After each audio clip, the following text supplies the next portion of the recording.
지난 한 주간은 참으로 심적으로 어려운 주간이었습니다. 광복절이라는 큰 기쁨의 날이 큰 슬픔과 아픔으로 변한 날이 되었습니다. 저 개인적으로는 정치에 대해서 강단에서 언급하는 것을 참으로 꺼려하고 있습니다. 성도들이 가지고 있는 개인적 견해가 있고 그 견해가 보수적이든 진보적이든 나라를 아끼는 마음이 있고 스스로 책임 있는 자세를 갖는다면 어떠한 입장이건 다 수용할 수 있다고 보기 때문입니다. 그것은 마치 수레와 같습니다. 수레를 끌고 갈 때에 진보는 앞에서 끄는 일을 하는 것과 같다면 보수는 뒤에서 밀어주는 역할을 한다고 저는 믿습니다. 그래서 나라가 힘이 있고 발전할 때에는 보수건 진보건 상관없이 나라를 위하는 마음으로 자신의 자리에서 최선을 다하고 자신이 선 자리에서 자신의 입장을 최선을 다해 밝히며 서로 존중하고 협조한다면 나라는 힘있게 앞으로 나아갈 수 있다고 생각합니다.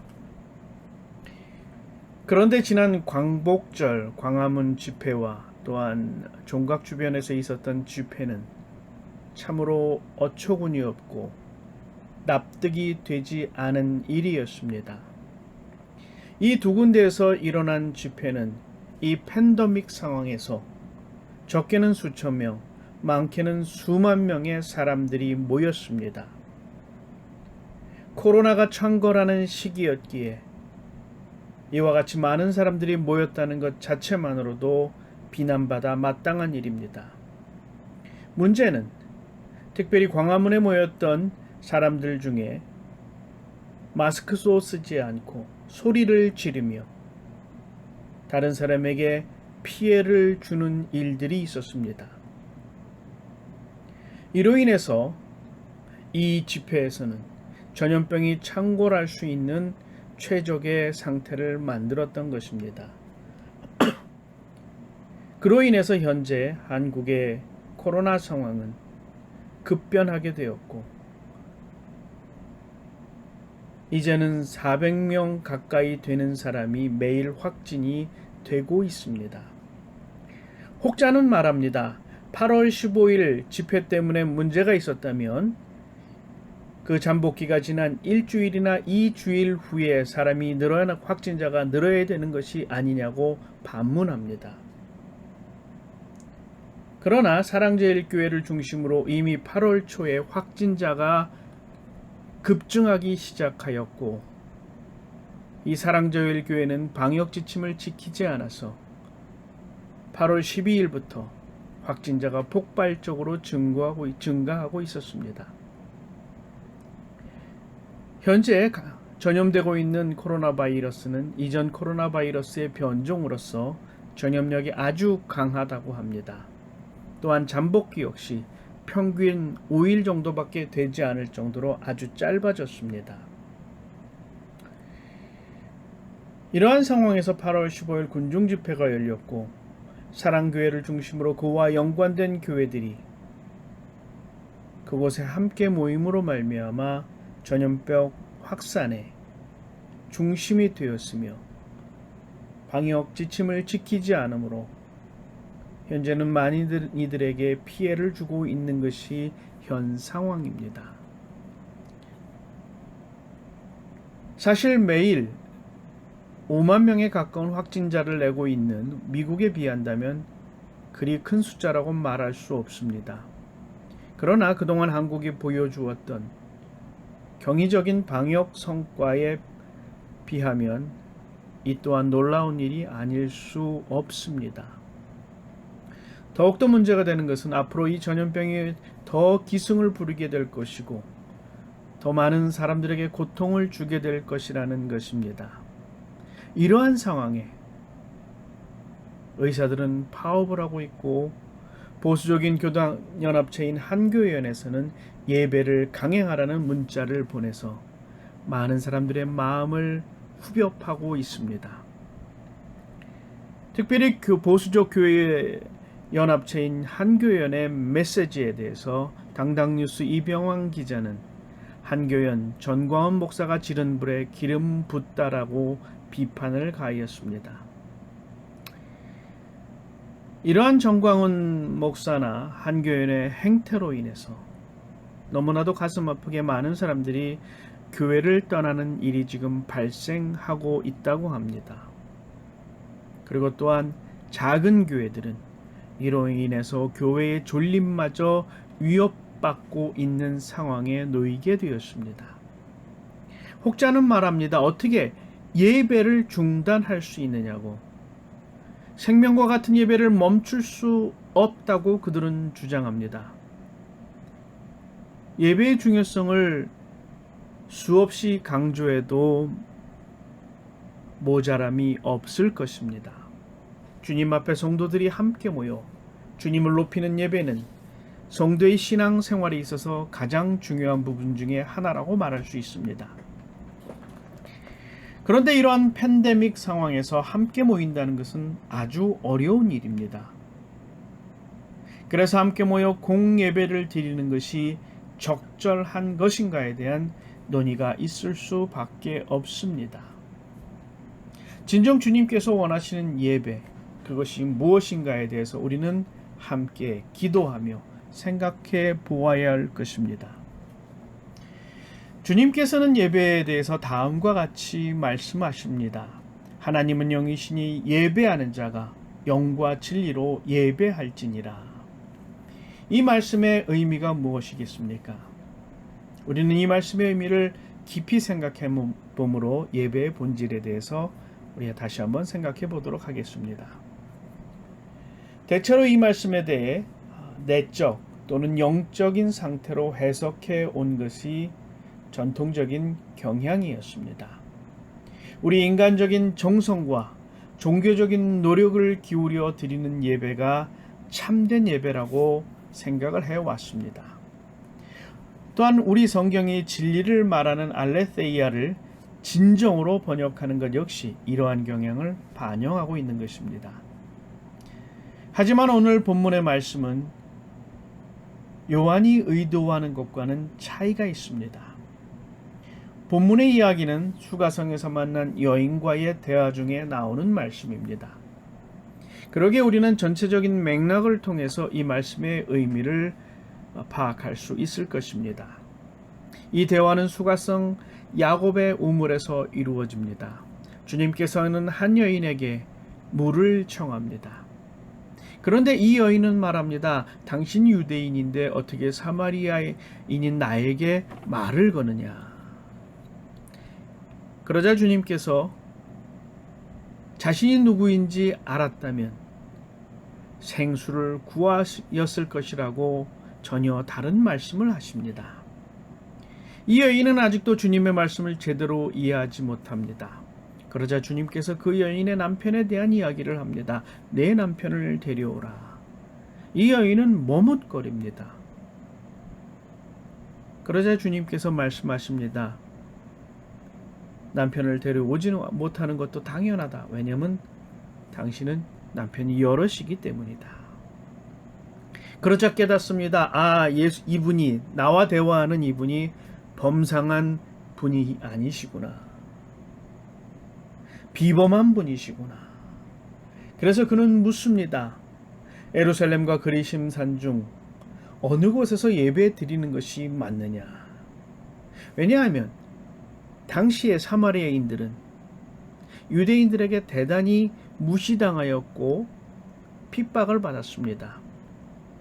비록 그들도 하나님을 믿었지만 유대인들은 그들을 이방인이라 여겨서 예루살렘 성전에 들어오지 못하게 했습니다. 그 전통이, 그 역사가 굉장히 오래되었습니다. 그래서 사마리아인들은 그리심산에 성전을 세웠고 그곳에서 예배를 드렸습니다. 그리고 성경도 오경만을 가지고 있었으며 그것만을 참된 성경이라고 그들은 읽고 있었습니다. 그러다 보니 둘 사이의 갈등은 계속되었고 그 와중에 어느 곳에서 예배드리는 것이 참된 예배냐에 대한 갈등이 계속되어 왔습니다. 이 여인도 아마도 참된 예배를, 하나님께 올바른 예배를 드리고 싶은 간절한 마음이 있었던 것 같습니다. 그래서 어느 곳에서 드리는 예배가 참된 예배냐, 올바른 예배냐, 적절한 예배냐라고 주님께 묻게 된 겁니다. 그러한 여인의 질문에 대해서 주님께서는 전혀 다른 답을 하십니다.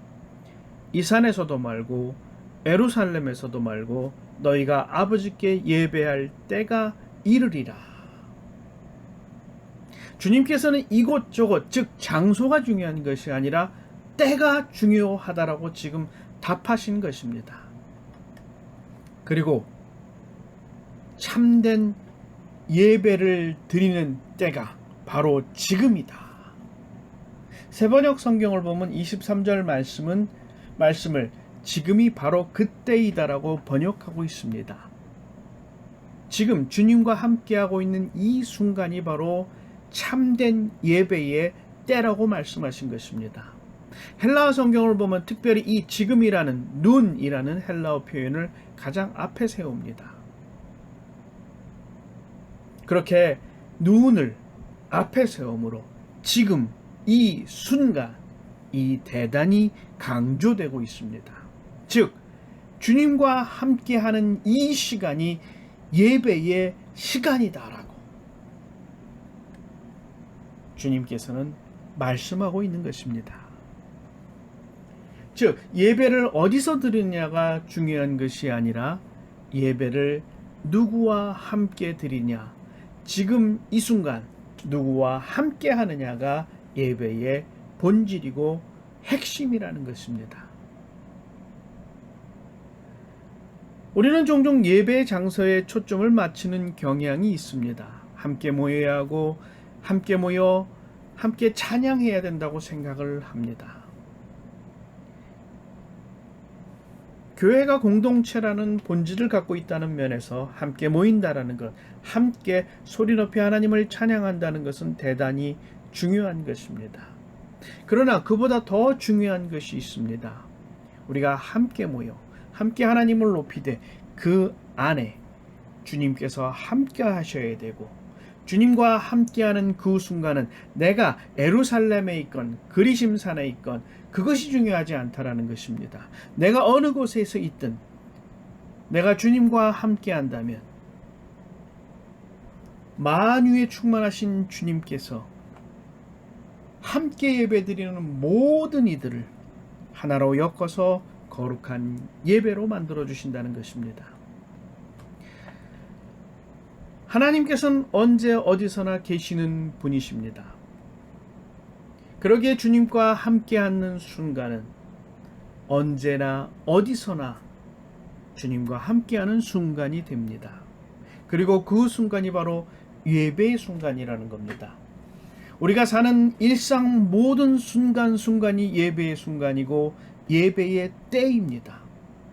하나님께서 우리와 함께 하시기 때문에, 하나님께서 이 세상 안에 충만하시기 때문에 우리는 더 이상 예배 드려야 할 장소, 예배 드려야 할 시간을 정할 필요가 없습니다. 바로 우리의 일상이 주님과 함께하는 시간이며 그 시간이 바로 예배의 시간입니다. 그러기에 우리 일상 속에서 주님과 함께하며 주님의 길을 걷는 것, 그것이 바로 산 예배입니다. 그러기에 예배는 예수 그리스도를 나의 주로 고백하고 그의 통치를 인정하며 그의 뜻에 따라 사는 우리의 일상입니다. 김창선 교수는 다음과 같이 말하였습니다. 예배의 본질은 예수 그리스도를 지금 나의 주로 고백하는 믿음 가운데 장소와 시간에 구애받지 않고 하나님께서 원하시는 모습으로 우리의 삶 전체를 바치는 것으로 이해할 수 있다. 이러한 용어한 복음의 말씀을 통해 우리는 예배가 어디에서 드리는 것에 집중하는 것, 특히 팬데믹 상황에서 공예배를 교회 안 예배당에서 드리느냐 못 드리냐를 논하는 것은 성서적이지 못할 뿐만 아니라 세상의 빛과 소금의 역할을 감당해야 할 교회 역할과는 다소 동떨어진 논이라고 말할 수밖에 없습니다. 특히 그리스도인이 소금이라고 말하는 것은 대단히 중요한 의미를 갖습니다. 주님께서 말씀하시기를 소금은 좋은 것이로되 만일 소금이 그 맛을 잃으면 무엇으로 이를 짜게 하리요. 너희 속에 소금을 두고 서로 화목하라고 하셨습니다. 즉 성도는 세상 속에 살면서 화목을 이루어야 할 존재입니다. 세상이 갈등이 있고 세상에 싸움이 있고 다툼이 있습니다. 그곳에서 성도는 평화의 사도가 되어야 한다는 것입니다. 그런데 지금은 어떻습니까? 지금 교회는 세상의 갈등의 중심에 서 있습니다. 많은 사람들이 교회로 인해서 분노를 느끼고 있고 전염병 확산의 중심이 됨으로 말미암아 교회를 못보듯 쳐다보고 있습니다. 몇몇 뉴스를 보면 이번 사태로 인해 더 이상 교회를 나가지 않겠다는 성도님들도 나오고 있습니다. 교회가 세상의 빛과 소금의 역할을 감당하는 것이 아니라 세상의 어둠과 쓴뿌리의 역할을 한다고 비난해도 그에 대해서 뭐라고 할 수 없을 만큼 지금 교회는 세상 사람들의 손가락질을 받고 있습니다. 특별히 이번 사태로 인해서 드러난 몇몇 성도의 모습들은 교회가 정상적인 생각마저 마비시키는 그러한 집단이다라고 생각될 만큼 심각한 문제점을 보이고 있습니다. 이에 대해서 대표적인 보수주의자이신 특별히 고신대 석좌 교수이신 손봉호 교수님은 다음과 같이 말하고 있습니다. 이번 사태를 종교적인 활동이 아닌 극보수 정치 활동으로 보아야 한다고 말씀하셨습니다. 기독교는 생명을 중요시하며 이웃의 생명을 보호해야 할 전통을 가지고 있기 때문에 이웃의 생명에 위협을 가하였다면 기독교 원칙에서 벗어난 것이라는 것입니다. 그것은 하나님이 전혀 기뻐하지 않으시며 다른 사람의 생명에 위협을 가하는 예배는 하나님께서 받아주시지 않는다고 하였습니다. 교회는 세상의 빛과 소금으로서 생명을 지키기 위해 하나님께서 세우신 공동체입니다. 오늘 본문의 말씀은 그러한 섬김이 바로 예배의 핵심임을 드러낸 것입니다. 이 팬데믹 상황에서 어디서 예배 드리느냐는 그리 중요하지 않습니다.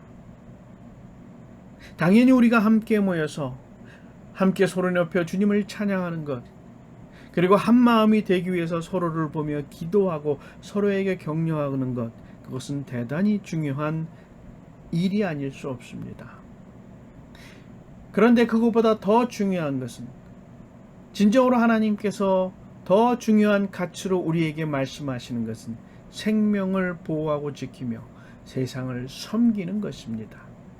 그것이 바로 교회이며 예배의 본질이라고 주님께서는 우리에게 말씀하고 계신 것입니다. 주님께서 우리와 함께 하시며 우리를 이끄실 때에 그 안에 참된 예배가 이루어집니다. 비록 지금 우리가 예배당 안에서 예배를 드리지 못하고 있다 할지라도 우리가 예배를 드리지 못하는 것이 아닙니다. 주님이 우리와 함께 하시기 때문에 매일매일 매 순간순간 속에서 하나님이 원하시는 참된 예배를 드릴 수 있는 것입니다. 그러기에 우리는 항상 주님과 함께함으로 주님을 예배하며 주님을 높이는 삶을 살 수 있습니다. 왜냐하면 주님께서 우리와 함께 하시기 때문입니다. 그리고 주님께서 우리와 함께 하실 때에 우리는 세상의 빛과 소금의 역할을 감당할 수 있는 것입니다. 바라고 말하기는 성도 모두들이 바로 이와 같은 귀한 사역에 쓰임받기를 원합니다. 그 쓰임을 통해서 하나님이 원하시는 거룩한 역사를 이루어내는 여러분 되시기를 주님의 이름으로 축원드립니다.